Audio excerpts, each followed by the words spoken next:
Qualified 2 match కి రంగం సిద్దమైంది.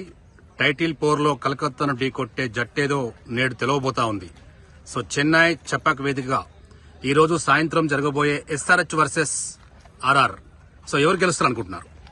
ఈ రోజు ఎస్ఆర్హెచ్ గెలిచే ఆస్కారమే ఎక్కువ ఉంది. ఎందుకంటే చెన్నై అనేది బౌలింగ్ పిచ్ మరియు ఈ చెపాక్ లో జరిగే ఆల్మోస్ట్ అన్ని మ్యాచ్లు ఫస్ట్ బ్యాటింగ్ చేసిన వాళ్ళే చేసింగ్ లో గెలుస్తున్నారు.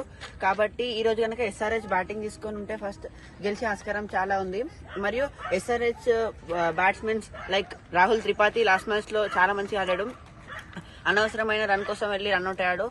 లేకపోతే తను ఎస్ఆర్హెచ్ గెలిచే ఆస్కారం లాస్ట్ మ్యాచ్ లో కూడా ఉండే. అందుకే లాస్ట్ మ్యాచ్ ఈ మ్యాచ్ త్రిపాఠి కనుక రాణిస్తే ఈ మ్యాచ్ లో కూడా ఈసారి గెలిచే ఛాన్స్ ఉంది. అభిషేక్ శర్మ లాస్ట్ మ్యాచ్ లో మంచిగా ఆడలే గానీ ఈ మ్యాచ్ లో మాత్రం ఆడతాడు. మరియు ట్రావిస్ హెడ్ వరుసగా 2 మ్యాచ్లలో డక్కయ్యాడు. కానీ ఈ మ్యాచ్ లో మాత్రం వస్తాడని ఫ్యాన్స్ అభిమానం.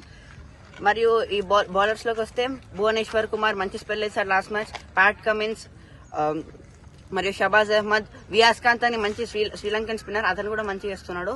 మరియు ఇంకా క్లాసన్ కీపింగ్ మరియు బ్యాటింగ్ లో రెండిట్లలో మంచిగా రాణిస్తున్నాడు. కానీ ఈ టీం ఇలా ఉంటే ఆర్ఆర్ టీం కూడా చాలా మంచిగా ఉంది. దాన్ని మనం అండర్ ఎస్టిమేట్ చేయొద్దు. మంచిగా ఆడాలి. అది కూడా ఆర్ఆర్ లో సంజు శాంసన్ లాస్ట్ మ్యాచ్ మంచిగా ఆడాడు. రియాన్ పరాగ్ మంచిగా రాణిస్తున్నాడు సీజన్ మొత్తం. జాస్ బట్లర్ లేకపోయినా గానీ టామ్ కోలర్ చాట్మోర్ అని ఓపెనర్ వచ్చాడు, అతను కూడా మంచిగా రాణిస్తున్నాడు. జైస్వాల్ మంచిగా ఆడాడు లాస్ట్ మ్యాచ్ లో. మరియు లాస్ట్ డౌన్ లో వచ్చిన పోవెల్, షిమ్రన్ హెడ్మర్ వీళ్ళందరూ కూడా మంచిగా రాణిస్తున్నారు. వాళ్ళ టీం బౌలింగ్ దగ్గరికి వస్తే మాత్రం ట్రెంట్ బోల్ట్, రవిచంద్రన్ అశ్విన్, యుజ్వేంద్ర చహల్ లాంటి ఎక్స్పీరియన్స్డ్ బౌలర్స్ తోనే చాలా స్ట్రాంగ్ గా ఉంది. ఆ ముగ్గురు మెయిన్ బౌలర్స్ ని మనం గనక అటాక్ చేస్తే ఆర్ఆర్ టీం పానిక్ అయ్యే ఛాన్స్ ఉంటుంది.